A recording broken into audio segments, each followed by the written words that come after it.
Asia cup का सबसे अहम मार्का पाकिस्तान और भारत की टीमों के दरमियान श्रीलंका के शहर कैनेडी में जारी है। भारत की टीम ने टॉस जीतकर पहले बैटिंग का फैसला किया था और पाकिस्तान ने नेपाल के खिलाफ खेलने वाली टीम में कोई तब्दीली नहीं की है। इस वक्त भारत की बैटिंग जारी है, जिस पर मजीद बात करेंगे। आप देख रहे हैं एशिया कप के हवाले से खुसूसी नशरियात जुनून अब तक, और मैं हूं सनिया मलिक और मैं हूं मोनिस रजा। हमारे साथ कराची स्टूडियो से मौजूद हैं अब तक न्यूज के स्पोर्ट्स एडिटर उबैद अवान और इस्लामाबाद से स्पोर्ट्स जर्नलिस्ट बुशरा गुल हमारे साथ मौजूद हैं। आज का ये जो मार्का है बहुत अहम मार्का है, जिसमें हमने देखा कि इब्तदाई तौर पर बारिश ने थोड़ी सी मुदाखलत की, लेकिन पाकिस्तानी बॉलर्स ने बहुत उम्दा परफॉर्म किया। रोहित शर्मा ने टॉस जीतकर बैटिंग का फैसला किया। बारिश और क्लाउडी मौसम हमेशा बॉलर्स के लिए साजगार होता है। उबैद अमान, आप ये बताइएगा कि इस मौसम में बॉलिंग लाइन को मदद मिली, आप ये मानते हैं? तो क्या समझते हैं कि टॉस जीतकर रोहित शर्मा का फैसला ठीक नहीं था? बिस्मिल्लाहिर्रहमानिर्रहीम। जी मुन्निस, आज बड़ी हैरानगी हुई जब टॉस जीतकर पहले बैटिंग का फैसला किया रोहित शर्मा ने, और उससे भी ज़्यादा हैरानगी की बात ये थी कि बाबर आजम ने कहा कि वो भी यही फैसला करते, अगर वो टॉस जीतते तो वो भी बैटिंग के लिए जाते। लेकिन सबके सामने है कि इब्तदाई विकटें बहुत जल्दी गिर गई, क्योंकि फास्ट बॉलर्स को ऐसे वेदर में बहुत ज़्यादा हेल्प मिलती है। जब क्लाउडी वेदर होता है, जब बारिश हो रही होती है, सुबह भी बारिश हुई थी कैंडी में और मैच से पहले भी बारिश हुई, फिर मैच के दौरान भी बार बार बारिश होती रही, क्योंकि आज प्रेडिक्शन थी कि बारिश से ये मैच मुतासर हो सकता है। तो उस चीज़ को देखते हुए ये कहा जा सकता है कि फास्ट बॉलर्स के लिए यहाँ पर ज़रूर मदद जो है वो मौजूद है विकेट में। लेकिन जो दूसरी परेशान कुन बात थी दोनों कप्तानों के लिए, वो ये कि इस ग्राउंड के अंदर फ्लड लाइट्स में बैटिंग करना बड़ा मुश्किल है, क्योंकि इसका जो प्रीवियस रिकॉर्ड है वो ये कहता है कि यहाँ पर जो दूसरी बैटिंग करने वाली टीम है उसको मुश्किलात का सामना रहा है। तो इस चीज़ को मद्देनज़र रखते हुए रोहित शर्मा ने ये फैसला किया कि वो पहले बैटिंग करेंगे। और शायद दूसरी वजह ये भी हो कि पाकिस्तान टीम कई मौक़ों पर अगर उनके सामने बड़ा टोटल होता है तो वो चेज़ करते हुए परेशानी का बायस बनता है उनके लिए, और पाकिस्तान टीम जो है वो कई मौक़ों पर हारी भी है अगर उनके सामने बड़ा टोटल हुआ है। तो ये चीज़ मेरे ख्याल में रोहित शर्मा के जहन में थी, और इसी चीज़ को मद्देनज़र रखते हुए उन्होंने ये फ़ैसला लिया, जो कि उनके लिए कोई ज़्यादा अच्छा साबित नहीं हुआ। अब तक 4 विकेटें जल्दी गिर गई, लेकिन उसके बाद जिस तरह की पार्टनरशिप लगी है अभी पांड्या और ईशान किशन के दरमियान, दोनों स्पिनर्स को बहुत अच्छा खेलते हैं और इस वक्त स्पिनर्स ही बॉलिंग करा रहे हैं, तो उन्हें कोई परेशानी नज़र नहीं आ रही। रन्स बनाते हुए सिंगल डबल भी ले रहे हैं, बाउंड्रीज भी लग रही हैं, तो रन्स जो है इस वक्त इंडिया के लिए आ रहे हैं। और अगर ये पार्टनरशिप न टूटी तो फिर पाकिस्तान के लिए मुश्किलात हो सकती हैं, क्योंकि अगर 250 से ऊपर स्कोर चला गया तो फिर पाकिस्तान के लिए दूसरी बैटिंग में यहाँ पर जो है मुश्किलात ज़रूर नज़र आ रही हैं। ठीक है बुशरा, जैसे कि उबैद बात कर रहे हैं, पॉली किले में फ्लड लाइट्स में दूसरी बैटिंग करना आसान नहीं होता। क्या इस बात को मद्देनजर रखकर रोहित शर्मा ने पहले बैटिंग ली थी? क्योंकि बाबर आजम ने भी टॉस के बाद कहा था कि वो पहले ही बैटिंग करना चाहते थे। बिल्कुल, मैं भी इस बात से इत्तफाक करूंगी, लेकिन साथ ही साथ जिस तरह की कंडीशन वहाँ की बनी है फर्स्ट बैटिंग के हिसाब से, तो मेरे ख्याल में अब यूँ लग रहा है जो बॉल पुराना हो रहा है, ऐसे में बॉलर्स को जो है वो मुश्किलात हो रही हैं। पहले जिस तरह की कंडीशन थी, हमने देखा कि पहला स्पेल हुआ और फिर उसके बाद बारिश शुरू हुई, बारिश के बाद बॉलर्स को काफ़ी एज हासिल हुआ, जिसके बाद शाहिन अफरीदी ने बड़ी अच्छी तरीके से विकेट्स भी ली हैं और प्रेशर जो है वो बिल्ड किया है इंडिया के ऊपर, और मेन विकेट्स को उन्होंने लिया है इंडिया की। तो मेरे ख्याल में सीम और स्विंग दोनों ही बॉलर्स को मिल रही थी, लेकिन अब चूँकि धूप भी निकली हुई है, बॉल भी पुराना हो रहा है, तो बैट्समैन को काफ़ी एज हासिल हो रहा है। तो ये डिसीजन जो फर्स्ट बैटिंग का था, ये मैं कहूँगी कि उबैद से मैं भी इत्तफाक करूँगी कि ये गलत था डिसीजन। लेकिन अब देखना ये होगा कि अभी भी इंडिया के पास बैटिंग लाइन मौजूद है और बॉलर्स के लिए कितनी मुश्किलात अब आगे बन रही हैं, इसको भी देखना होगा। अब बॉलर्स के लिए ज़्यादा से ज़्यादा यही है, क्योंकि देखें नो डाउट एक प्रेशर हमने डाल दिया इंडिया के ऊपर, मेन उनकी विकेट्स ली हैं, लेकिन अभी भी उनके पास जो स्टिल बैटिंग लाइन, एक लंबी बैटिंग लाइन मौजूद है। उसके लिए बहुत ज़रूरी है कि बैट्समैन को डॉट्स बॉल करानी है और फील्डिंग के ऊपर काफ़ी ध्यान देना है, क्योंकि 300 का हिस्सा जो है वो इंडिया को क्रॉस नहीं करने देना है। कम से कम टोटल स्कोर पर इनको आउट करें, क्योंकि अगर सेकंड बैटिंग में भी मुश्किलात हमें आती हैं बिलफर्ज लाइट्स के इशू की वजह से या कोई और मसाइल की वजह से, जाहिर सी बात है हमारी बैटिंग लाइन भी उस तरह से हम बहुत अच्छा मार्जिन नहीं कह सकते, लेकिन एक ज़्यादा टोटल स्कोर की तरफ जाना और फिर चेजिंग में हमारा कोई रिकॉर्ड ख़ास अच्छा नहीं है।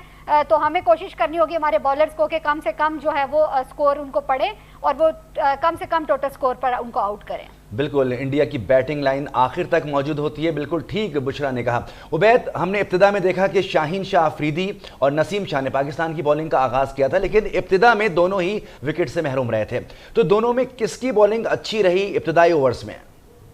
देखिए, शुरू में जब अगर शुरू के 5 ओवर्स उठाकर देखें तो उसमें लग ये रहा था कि शाहीन शाह अफरीदी जो है वो अपने टारगेट के हिसाब से बॉलिंग नहीं कर रहे हैं, वो आउट करने के लिए जा रहे थे, लेकिन उन्हें जिस तरह बैट्समैन को खिलाना चाहिए था उस तरह की बॉलिंग जो है वो उनसे नहीं हो रही थी। लेकिन दूसरी तरफ से बड़ा अच्छा प्रेशर बिल्डअप किया नसीम शाह ने और उसका फ़ायदा हुआ शाहीन अफरीदी को, जिसने विकेटें ली। और इसी प्रेशर का मेरे ख्याल में वो असर था जिसके ज़ेर असर जो है रोहित शर्मा ने भी गलती की, विराट कोहली ने भी गलती की, फिर 2 विकेटें जो है हारिस रऊफ को मिली।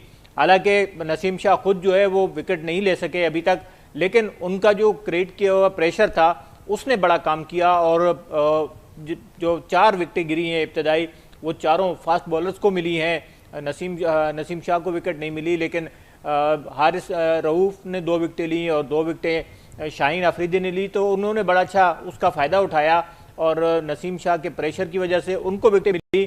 तो मेरे ख्याल में अगर बोर्ड को देखा जाए तो 2-2 विकेटें ज़रूर दर्ज हैं शाहीन अफरीदी और हारिस के नाम के आगे, लेकिन उसका क्रेडिट जो है वो नसीम शाह को भी ज़रूर देना चाहिए।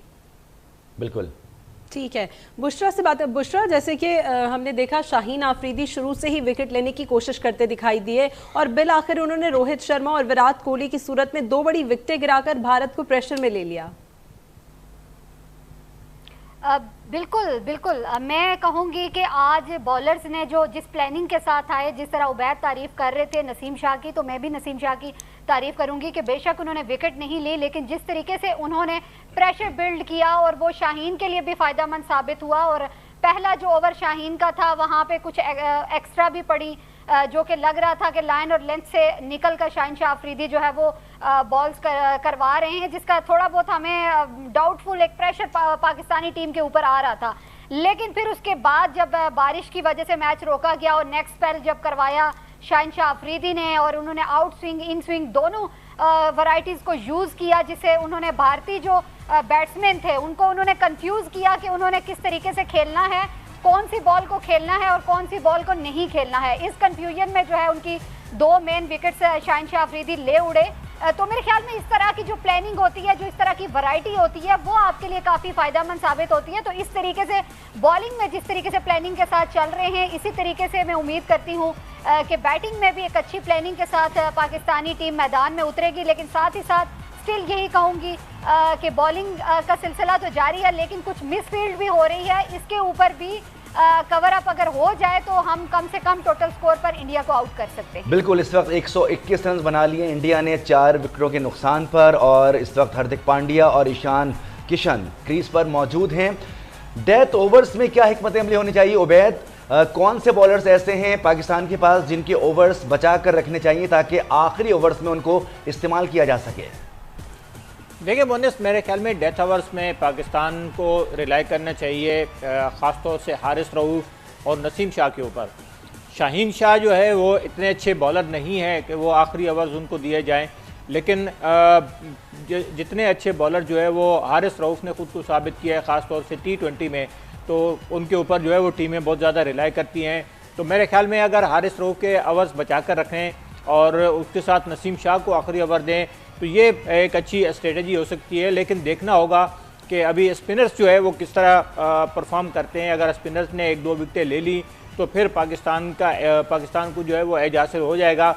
लेकिन अगर स्पिनर जहाँ विकेटें न ले सके और दोनों बैट्समैनों ने 35-40 ओवर बैटिंग कर ली, जो कि अभी खड़े हुए हैं हार्दिक पांड्या और ईशान किशन, अगर ये थोड़ा सा लंबा ले गए इनिंग को तो फिर मुश्किलात होंगी। यहाँ पर अगर 1-2 ओवर मज़ीद विकेट नहीं गिरती तो फिर शाहीन आफरीदी को दोबारा वापस लाना चाहिए ताकि यहाँ पर 1-2 विकेटें लें और इंडिया के ऊपर प्रेशर को जो है वो कायम रखना चाहिए। शाहीन के अलावा हारिस और नसीम शाह के ओवर्स जो है वो बचाने चाहिए आखिर तक, ताकि जो इख्तितामी ओवर्स हैं वहाँ पर उनको इस्तेमाल किया जा सके। बिल्कुल, इख्तितामी ओवर्स की हिकमत अमली पहले से बनानी होगी। इस वक्त हार्दिक पांड्या, ईशान किशन इस वक्त क्रीज पर मौजूद हैं। इस पार्टनरशिप को भी ब्रेक करना होगा पाकिस्तान को, वरना इनके लिए खतरा बढ़ सकता है। इसी सिलसिले को आगे बढ़ाएंगे, मैच पर नज़र रखे हुए पर एक ब्रेक लेंगे, ब्रेक के बाद दोबारा आएंगे और इस दिलचस्प मैच के बारे में मजीद बात करेंगे। देखते रहिए जुनून अब तक।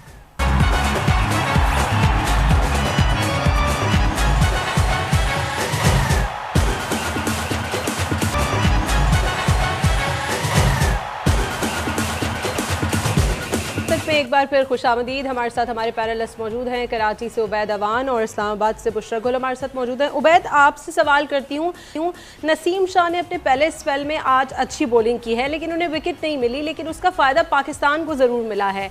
नसीम ने जो प्रेशर डाला है भारतीय बैटर्स पर, तो वो नसीम से बचने की कोशिश में शाहीन को विकेट दे बैठे। ये बिल्कुल ऐसे ही हुआ और ये एक टीम गेम होता है, प्लान होता है कि किसने किस तरह से बॉलिंग करनी है। नसीम शाह को कप्तान की तरफ से और कोच की तरफ से जो प्लान दिया गया उसके मुताबिक उन्होंने बड़ी अच्छी बॉलिंग की, उस प्लान के ऊपर अमल किया और उसका फ़ायदा उठाया शाहीन शाह आफरीदी और हारिस रऊफ़ ने।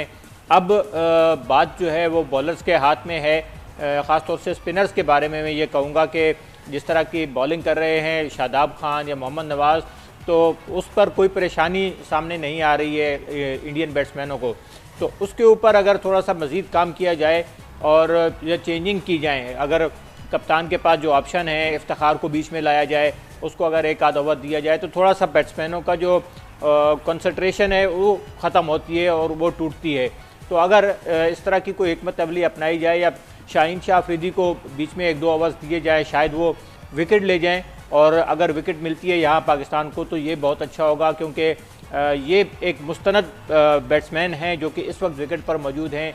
ये जोड़ी अगर टूटती है तो उसका फ़ायदा ज़रूर होगा, क्योंकि उसके बाद आने वाले जो है वो ज़्यादातर बॉलर्स हैं, वो इतनी अच्छी बैटिंग नहीं कर पाते, चाहे उसमें रविंद्र जडेजा हो या बुमराह हो या दूसरे जो उनके बॉलर्स हैं, चाहल है, तो वो इतनी अच्छी बैटिंग नहीं कर पाते और ख़ास तौर से इस कंडीशन में और पाकिस्तान के बॉलर्स के सामने वो नहीं चल पाएंगे। अगर उनका होम ग्राउंड हो, अगर उनकी अपनी कंडीशन हो तो वहाँ पर सूरत हाल थोड़ा मुख्तलिफ होती है, लेकिन यहाँ इतने प्रेशर गेम में वो उस तरह की बैटिंग जो है वो नहीं कर पाएंगे, तो उसका फ़ायदा पाकिस्तान को उठाना चाहिए।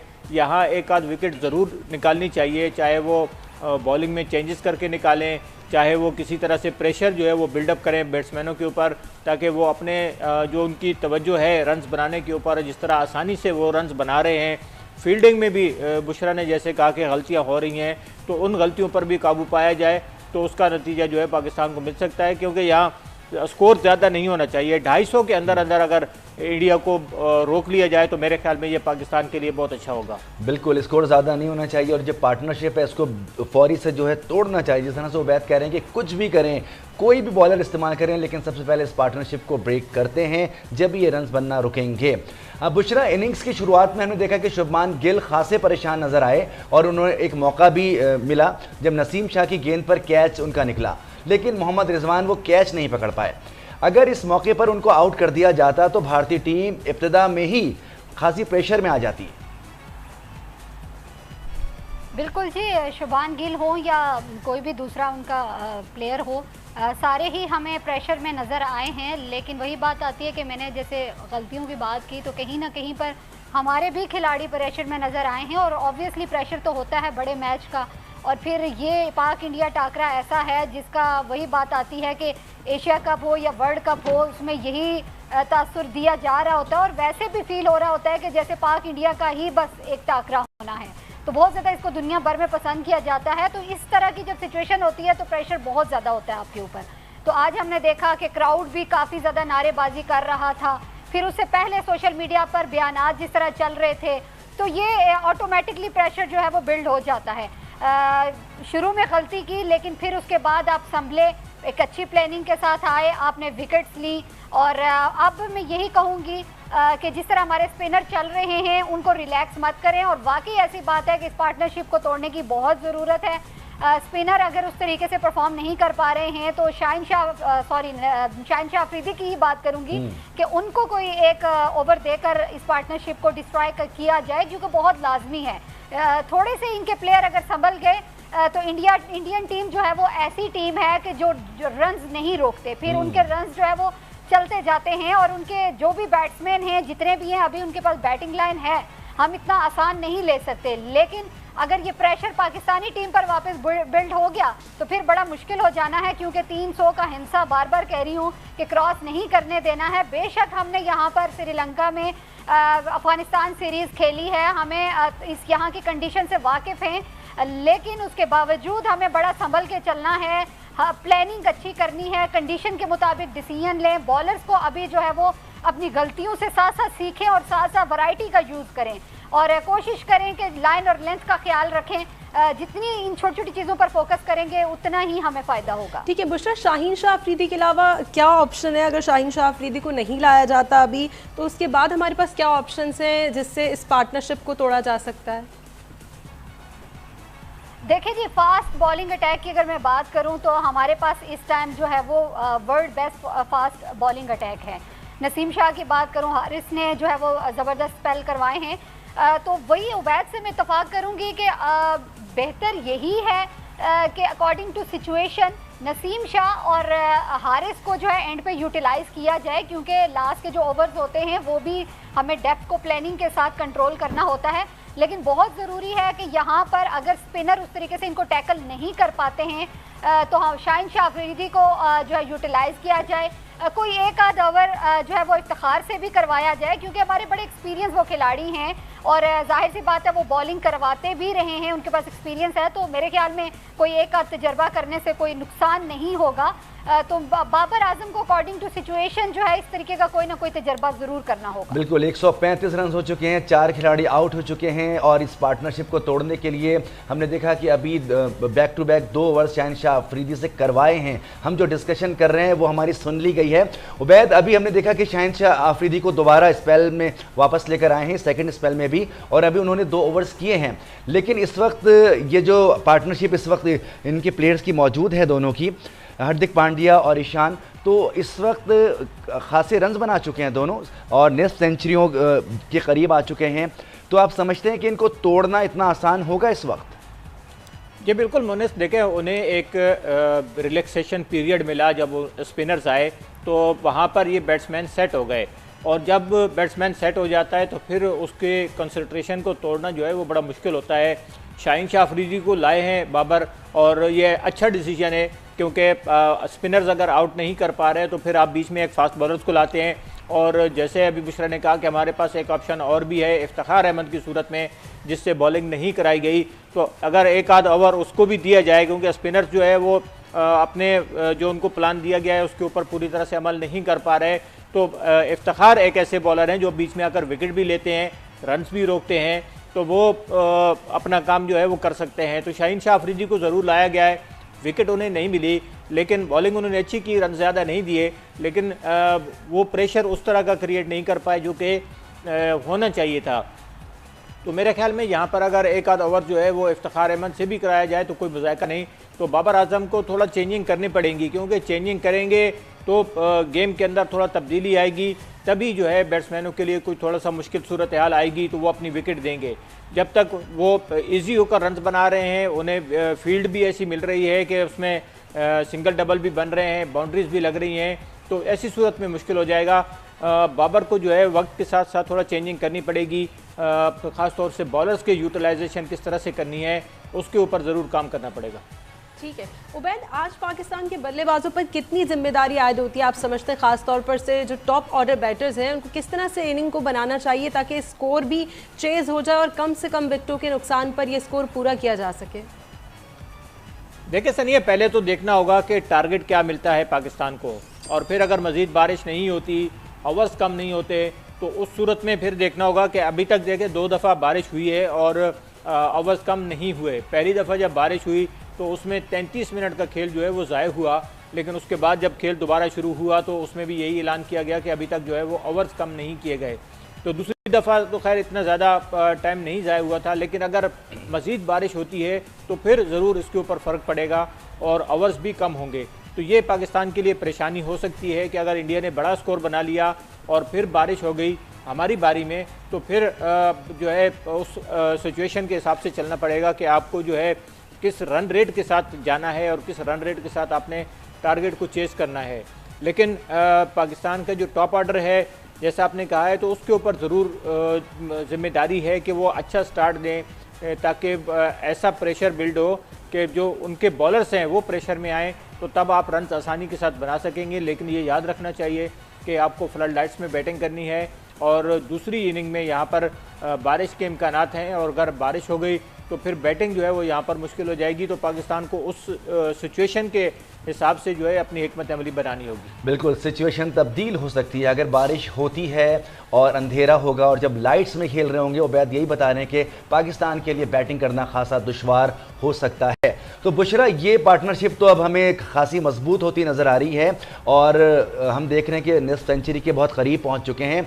ईशान 49 रन पे इस वक्त मौजूद हैं। तो जो हिकमत अमली अभी अपनाई गई है, जिसमें हम देख रहे हैं कि शाहिनशाह अफरीदी को भी इस्तेमाल किया जा रहा है, लेकिन बहुत मोहतात अंदाज में इनके इस वक्त बैट्समैन जो वो बैटिंग कर रहे हैं, हम ये भी देख रहे हैं कि वो बहुत जारहाना अंदाज में नहीं खेल रहे, मोहतात अंदाज में क्रीज पर मौजूद हैं। अच्छा, साथ ही साथ मैं ये भी कहना चाहूँगी कि मोहतात अंदाज में तो खेल रहे हैं, लेकिन वो उन्होंने एक अपनी एवरेज भी रखी हुई है कि उन्होंने स्कोर बोर्ड को किस तरह लेकर चलना है, सिंगल डबल, इसके अलावा बाउंड्रीज भी लगा रहे हैं जैसे उन्हें मौका मिल रहा है। तो मेरे ख्याल में बहुत ज़्यादा हर बॉल पे बड़ी शॉट लगाने की तरफ वो नहीं जा रहे, क्योंकि ऐसा करना भी नहीं चाहिए इस सिचुएशन में, और बड़े प्रैक्टिकल होकर वो अच्छे तरीके से फेस कर रहे हैं इस सिचुएशन को। अब हमें देखना होगा कि अगर हमने विकेट हमारे बॉलर्स नहीं ले रहे हैं तो ज़रूरी नहीं है कि सिर्फ आप विकेट लेने पर ही जोर लगाएं, आप डॉट बॉल करवा कर भी स्कोर को कम कर सकते हैं। आप थोड़ा सा जो है वो गैप दे सकते हैं कि ज़्यादा अभी आगा सलमान से एक ओवर कराया गया जिसने मेडन ओवर किया है। आगा सलमान ने एक ओवर कराया है जो कि मेडन ओवर गया है, तो इससे प्रेशर आया होगा इंडिया के ऊपर। बिल्कुल बिल्कुल चेंज किया है यकीनी तौर पर। जब बॉलर चेंज होते हैं एक के बाद एक तो इसका प्रेशर ज़रूर आता है। बिल्कुल। और इसके साथ साथ हम ये भी बताएं कि इस वक्त 50 रन मुकम्मल कर लिए ईशान किशन ने अपने, और उन्होंने 54 बॉल्स पर 50 रन अपने ये मुकम्मल किए हैं, जिसमें 6 जो है चौके भी शामिल हैं और एक उन्होंने 6 भी मारा है। तो इस तरह से मजमूई तौर पर बहुत अच्छा ये रन रेट सामने आया है कि 56 बॉल पर 54 रन बनाए हैं, 7 चौके मारे हैं और एक इन्होंने इसमें छक्का मारा है। इसी सिचुएशन को देखते हुए उबैद, आप क्या कहेंगे कि अब ये जो पार्टनरशिप है खासी मजबूत नहीं हो गई है? अच्छा उबैद, आपकी तरफ आएंगे, यहाँ पर एक ब्रेक लेते हैं, ब्रेक के बाद दोबारा आएंगे और देखेंगे कि इस वक्त भारत का ये जो जोड़ी है इस वक्त ये कितनी आगे जाएगी और पाकिस्तान को इसको तोड़ने के लिए कितनी ताकत दरकार हो सकती है।